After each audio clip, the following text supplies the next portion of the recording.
Christmas की छुट्टियां। बड़े दिन की छुट्टियां शुरू हो गई थी। रुचि और उसका परिवार अपनी नानी के यहाँ पर जा रहा था। रुचि को काफी दिन से क्रिसमस की छुट्टियों का इंतजार था, क्योंकि साल में केवल वो एक बार ही इन्हीं दिनों में अपनी नानी के यहाँ पर जाती थी और दिल खोलकर खेल कूद करती थी और खूब खुश रहती थी।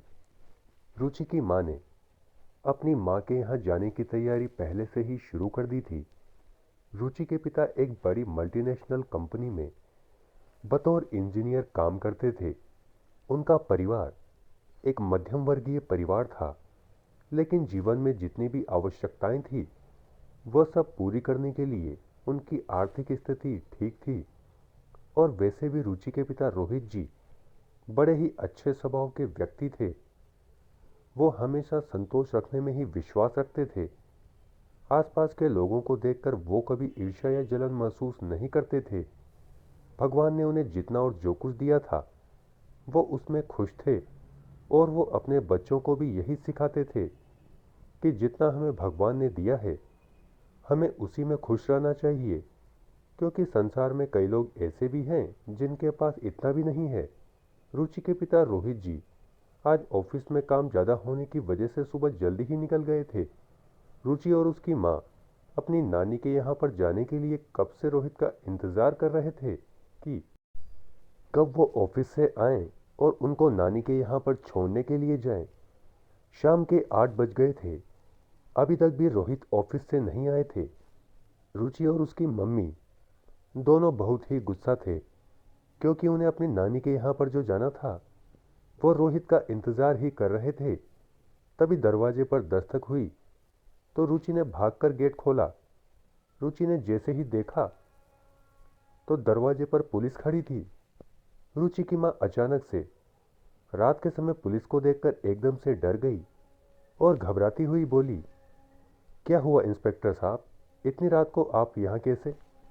पुलिस वालों ने रुचि की माँ से कहा, आपके पति रोहित जी एक मल्टीनेशनल कंपनी में इंजीनियर का कार्य करते हैं।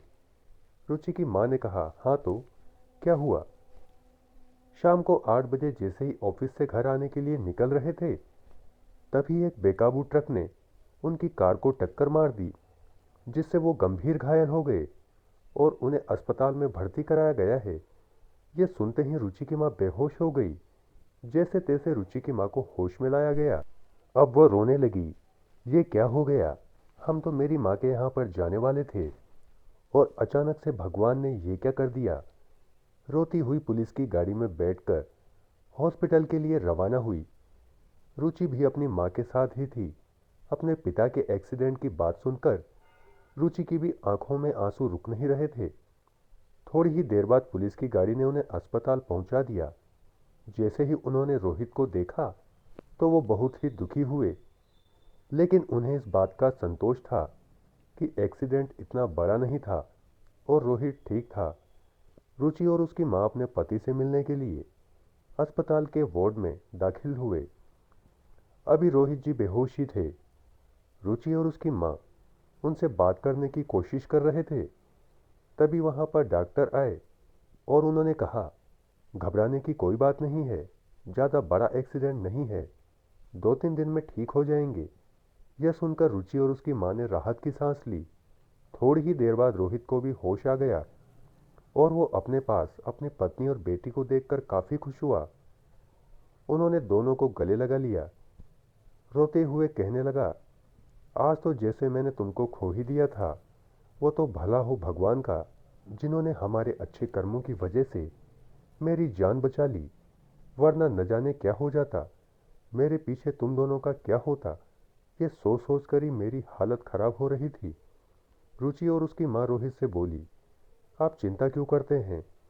जो हुआ ही नहीं उसके लिए चिंता करके अपना मन क्यों खराब करते हैं? हमने कभी किसी का कुछ नहीं बिगाड़ा, तो भगवान हमारे साथ गलत क्यों करेगा? अब रुचि के पिता रोहित जी भी ठीक हो चुके थे और अपने काम पर भी जाने लगे थे। सप्ताह भर बाद पुलिस उनके घर पर आई और रोहित से कहा कि जिस गाड़ी से आपका एक्सीडेंट हुआ था उसे हमने पकड़ लिया है। वो नशे की हालत में गाड़ी चला रहा था इसी वजह से आपका एक्सीडेंट हुआ। पुलिस की बात सुनकर रुचि और उसके माता पिता को बहुत ही गुस्सा आया कि एक व्यक्ति की गलती की वजह से आज किसी की जान जा सकती थी। रोहित ने पुलिस से कहा, आप उसे कड़ी से कड़ी सजा दीजिए ताकि वो आगे से इस बात का ध्यान रखे कि उसकी एक जरा सी लापरवाही की वजह से आज मेरा परिवार अपना सब कुछ खो देता। दोस्तों, इस कहानी से हमें ये सीख मिलती है कि नशा बिल्कुल ना करें, क्योंकि ये आपके लिए तो हानिकारक है ही, लेकिन आपके साथ साथ ये दूसरे लोगों को भी नुकसान पहुंचाता है। जिस तरह से एक ड्राइवर की गलती की वजह से आज रोहित की जान जा सकती थी, अगर वो नशे में गाड़ी नहीं चलाता तो ऐसी स्थिति ही नहीं आती। आपको हमारी कहानी कैसी लगी, कमेंट करके हमें ज़रूर बताएं। चैनल को लाइक शेयर सब्सक्राइब करना ना भूलें।